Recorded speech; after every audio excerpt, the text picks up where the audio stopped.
नमस्कार दर्शकों, खबरनवीस में आपका स्वागत है। अगर आपने खबरनवीस को सब्सक्राइब नहीं किया है तो इसे जरूर सब्सक्राइब करें और लेटेस्ट खबरों और अपडेट्स के लिए बेल आइकॉन को भी जरूर दबाएं। जी, आजकल ये तस्वीर खूब वायरल हो रही है। ये तस्वीर समाजवादी पार्टी के गाजीपुर लोकसभा प्रत्याशी अफजाल अंसारी की बिटिया नुसरत अंसारी की है और दूसरी उनके विधायक भतीजे शोएब अंसारी की है, जिस पर हम आज आपको सब कुछ डिटेल में बताएंगे और इस तस्वीर पर विपक्ष के नेता क्या कह रहे हैं ये भी बताएंगे। नुसरत अंसारी मरहूम मुख्तार अंसारी की लाडली भतीजी हैं।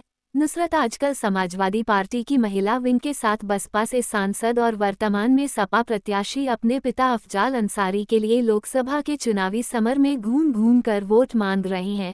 इस दौरान बड़ी ही सादगी से वे गाजीपुर की गलियों और धार्मिक जगहों पर देखी जा रही हैं। उनकी शिवालय में कीर्तन और पूजन की फोटो वायरल हो रही है। माना जा रहा है कि वे भाजपा के कोर हिंदू वोटर्स के साथ आधी आबादी यानी महिलाओं के बीच जाकर उनसे अफजाल अंसारी के प्रचार कर रही हैं। लेकिन उन्हीं की तर्ज पर इसी बीच उनके चचेरे विधायक भाई शोएब अंसारी की एक फोटो ने सोशल मीडिया पर हलचल मचा दी है। माथे ललाट पर शिव भक्तों की तर्ज पर चंदन पोते शोएब अंसारी की ये फोटो मुहम्मदाबाद की बताई जा रही है और बताया जा रहा है कि समाजवादी पार्टी के बलिया लोकसभा प्रत्याशी सनातन पांडेय के जुलूस में स्वागत के दौरान ललाट पर चंदन लगाए भीड़ में शोएब की ये फोटो और चचेरी बहन नुसरत की मंदिर में पूजा करते ये फोटो कोलाज बनाकर खूब वायरल हो रही है।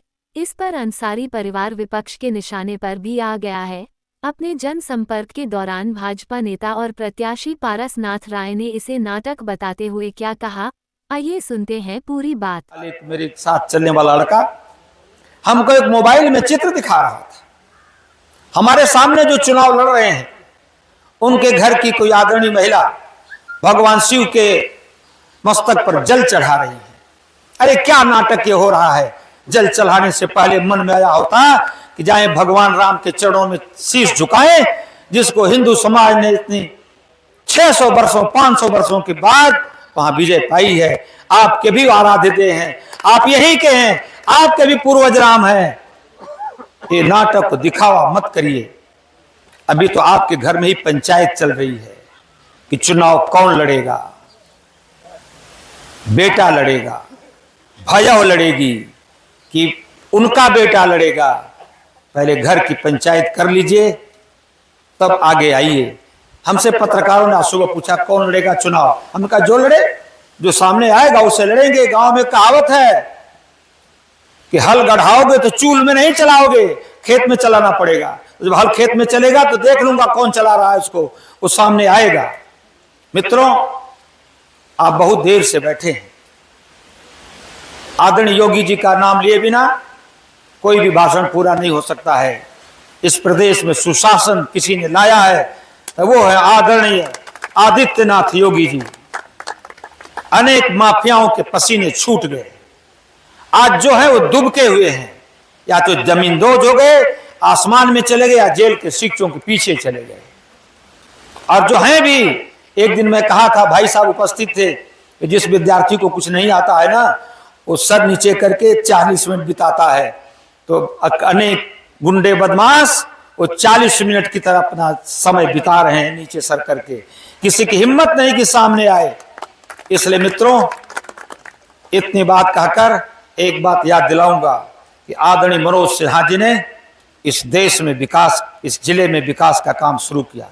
इस जिले में नहीं, बनारस के लोग कहते थे प्रधानमंत्री तो यहाँ के हैं, विकास तो सारा गाजीपुर में हो रहा है। आप लोगों को याद होगा, गाजीपुर ही नहीं, लखनऊ में बैठा व्यक्ति रेल की चर्चा करता था।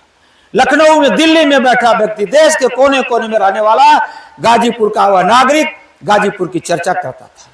और जब चुनाव लड़ने आए ना, तो अनेक लोग हवाई जहाज का टिकट लेकर चुनाव लड़ने आए थे। 19 में बता रहा हूं। लेकिन वोटों का ग्राफ ऐसा था, जाति जकड़न इतनी बड़ी थी कि चुनाव उनको हारना पड़ा। फिर भी 1,48,000 वोट पिछली बार से अधिक पाए।